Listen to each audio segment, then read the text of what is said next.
vida. Y el amor tiene un mañana. La vida siempre la vida. Sobre el fuego, sobre el agua.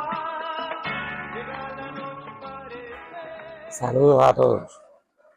Comenzamos con estas imágenes de una telenovela que se transmitió en el año 1987. Hoy es siempre todavía. Una telenovela que fue interpretada por excelentes actrices y actores, un excelente guión, una excelente música y un excelente director, Tony Lechuga. La primera pregunta que le hicimos fue cómo llegó y cuándo a nuestros medios.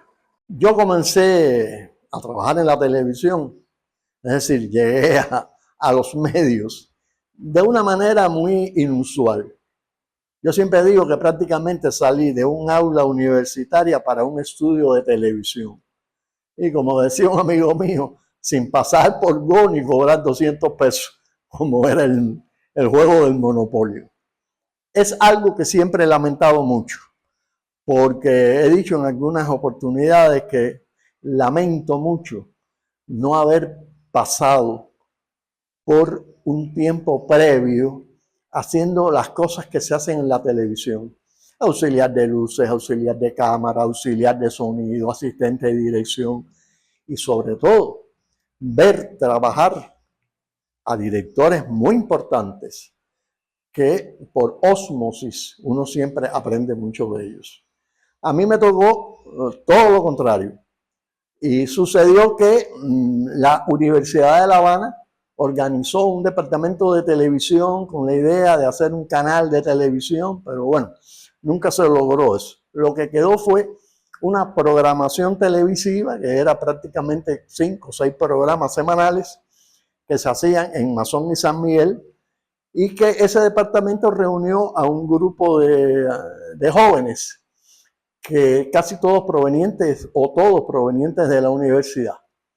Yo terminaba la escuela de letras, terminaba la licenciatura en lengua y literaturas hispánicas, y una profesora, la doctora Nuria Nuiri, con la que yo había hecho algún que otro trabajo de investigación social, me propuso que yo fuera el vínculo entre la escuela de letras y ese departamento de televisión.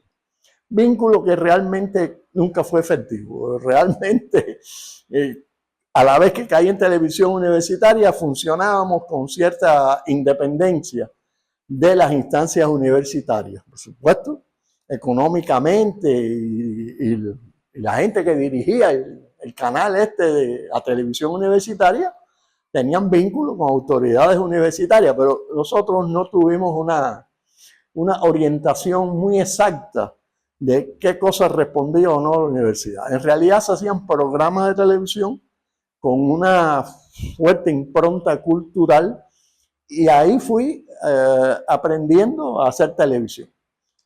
Yo tenía cierta familiarización, no con la televisión, sino con el audiovisual. Pues yo trabajé 5 años en el ICAI, en un departamento que se llamó divulgación cinematográfica, que era el departamento de los cines móviles, que fue, bueno, esa maravillosa gestión de llevar el cine a los lugares más recónditos del país en aquella época, años 62 estoy hablando. Yo estuve hasta el 67 trabajando en ese departamento aquí en Ciudad de La Habana, y yo realmente lo que hacía era prestar documentales a las instituciones que venían a buscar documentales, cortometrajes y sobre todo cubanos. Y además era quien los revisaba, pues si estaban partidos y eso. Y eso me permitió prácticamente visualizar toda esa producción cinematográfica de documentales y de largometrajes también del ICAI. Por lo tanto, estaba familiarizado con el lenguaje cinematográfico, con la manera de organizar una materia que se había tomado en distintos momentos y se organizaba en algo que se llamaba montaje. En fin, tenía una mirada en ese sentido. Y esto, de alguna manera, lo trasladé a mi primera experiencia en televisión, que fue hacer un programa que se llamó Saber el Mundo, durante varios años en el que yo elaboraba un programa semanal exclusivamente con fotos fijas, con fotos, con fragmentos de documentales anteriores. Había un departamento maravilloso en la televisión, que eran una estantería muy grande donde tú pedías un león rugiendo y te traían el león rugiendo. Se le llamaba el departamento de Intercot. O tú pedías unas imágenes aéreas de Nueva York y ahí estaban esas imágenes, en fin. Y entonces, bueno, pues tenía un grupo de estudiantes de la misma escuela de letras que me elaboraban los guiones a partir de temáticas tan variadas como el pintor Van Gogh, los mayas en Mesoamérica, o en fin, temas culturales siempre. Y ellos me escribían los libretos, me escribían los guiones y empezábamos a buscar las imágenes que pudieran ilustrar aquello. Este programa era todo el tiempo con un locutor en off y con música. Es decir, yo estaba tratando por todos los medios de hacer un documental en vivo, al aire, y así lo hice durante algunos años y confieso que tengo recuerdos muy, muy lindos de esa etapa. Ya con posterioridad, pues paso en el año 80, principios de los 80, a las grandes ligas, como yo digo. Es decir, pasé a trabajar en la televisión cubana como trabajador de la televisión cubana. Tony es un hombre de muchas anécdotas. Les pedimos que nos narrara alguna que escuchen esto. Tengo una anécdota muy bonita de esa etapa, y es que no es una anécdota, es un recuerdo que posiblemente me haya acompañado muchas veces. En un programa que se llamaba Tum Tum ¿Quién es? Y que yo comencé a hacerlo sustituyendo a una gloria de la televisión como Juan Vilar padre. Y entonces uno de los titiriteros era Ulises García, maravilloso actor. Y Ulises también hacía en la revista Buenos Días por la mañana, tenía un espacio con un alelegro que se llamaba su personaje. Ulises, cuando despedía Tum Tum ¿Quién es? En aquella época los créditos se hacían a viva voz, no había prácticamente generador de caracteres ni nada de eso. Ulises siempre decía, dirección Tony Lechuga, y casi que lo feriaba. Y eso es increíble, porque eso todavía a estas alturas yo llego a los lugares y me dicen, usted es Tony Lechuga, óigame, cuando yo era niño yo recuerdo. Y es algo así que bueno, que me acompañe y me acompañará mientras esté en este mundo. Finalmente le preguntamos que nos dijera en su opinión cuál había sido el aporte más significativo que desde el punto de vista espiritual había recibido de toda una vida dedicada a este medio. Trabajar en la televisión, sobre todo, creo yo, a los directores, que casi siempre somos los que arrastramos las glorias o las derrotas, en fin. Eso es como los directores de los equipos de fútbol o de pelota, casi siempre a ellos se le asignan las derrotas o las victorias. Bueno, me permitió conocer internamente en el organismo, en la televisión, a personas encantadoras, a trabajadores con un amor por su profesión tremenda. Recuerdo que la gente no se iba de la televisión, y no era porque ganaran mucho dinero, ni mucho menos, sino porque la gente quería, le gustaba trabajar en televisión.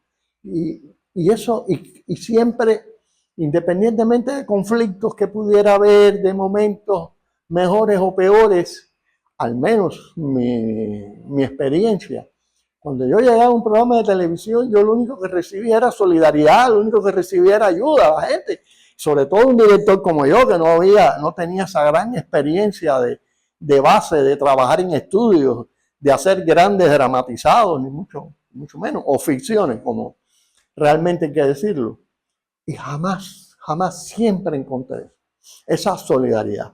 Y lo otro es que era tan grato hacer algo y salir para la calle y escuchar a las personas hablar de tu trabajo, generalmente bien, generalmente con satisfacción. Y cuando se enteraban de que tú trabajabas en la televisión y que habías hecho tal programa, bueno, eso me pasó con Oye Siempre Todavía. Cuando estaba en el aire de la novela, Octavio Cortázar, director, bueno, muy conocido por todos, que vivía aquí al doblar de la televisión, ahí al lado del restaurante de La Roca.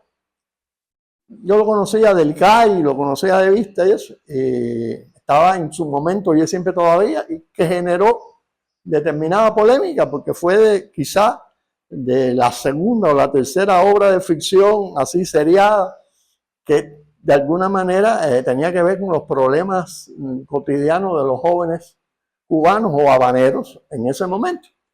Y Octavio me ve y me dice, oye, qué suerte tienen ustedes los directores de televisión. Digo, ¿por qué? Dice, porque ustedes, nosotros hacemos una obra y la obra está en el cine y las personas salen del cine y se van para su casa y se acabó. Pero es que cuando ustedes lo que hacen novelas y series y eso está en el aire, constantemente la gente diariamente discute, habla, comenta, y eso es algo extraordinario, porque eso los alimenta a ustedes, ¿verdad? Los enriquece. Fue una cosa algo que de una persona como Octavio, que además había trabajado en la televisión en los años finales de los 50, Octavio dirigió programas de crítica y cosas así. Eso es algo que no puedo olvidar.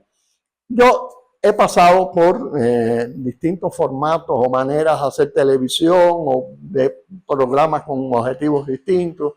Como dije, he hecho programas para niños, he hecho programas para adolescentes, he hecho programas culturales, hablando de temas culturales. Y he hecho algo de ficción. Tengo la satisfacción de haber hecho la versión para televisión de Donde crezca el amor, lo que se llamó Ópera Trova de Angelito Quintero. Yo hice una puesta en escena o una versión para televisión de la puesta en escena que se hizo en teatro.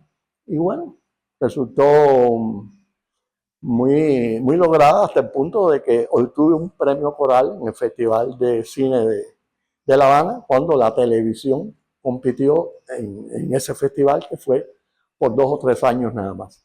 Después hice la novela Oye Siempre Todavía, que yo no la considero una novela, la considero una serie, pero bueno, y que realmente fue de mucho éxito. Y finalmente después hice algunos, lo que le llamamos ahora telefilmes, para el espacio Una Calle, Mil Caminos, y trabajé en el canal educativo, hice programas nuevamente para adolescentes, con mucho gusto. Y el momento final quizás de mi vida activa fue en la Unión de Escritores y Artistas de Cuba, en la productora Octavio Cortázar, donde hice 4 o 5 documentales que me encantó hacerlos. Yo pienso que es lo que más me gusta hacer. En este momento lo que yo preferiría, si hiciera algo nuevo, sería hacer documentales. Son documentales patrimoniales dedicados a figuras y a momentos de la cultura cubana. Y estos documentales siempre llevaban una larga investigación y todo eso, y una incorporación, eran como ciclones que arrastraban entrevistas, documentales anteriores, en fin, todo un caudal de información que uno recibe o tiene cuando va a hacer el documental y de alguna manera los remoldea, los elabora nuevamente y sale el producto que es tu punto de vista con relación al tema. Muchas gracias, Tony, por tu hospitalidad, por tu gentileza, por tu amistad, por tu decencia, por tu entrega a nuestro medio durante tantos años de trabajo. Para todos los que tuvimos la oportunidad de trabajar cerca de ti en algún momento, resultó siempre un placer y un privilegio. Muchísimas gracias. Y a ustedes, nuestro eterno agradecimiento por mantenerse en sintonía con las glorias y sus memorias a través de nuestro canal Zoom 2. Como siempre, les deseo que tengan un feliz día. Muchas gracias.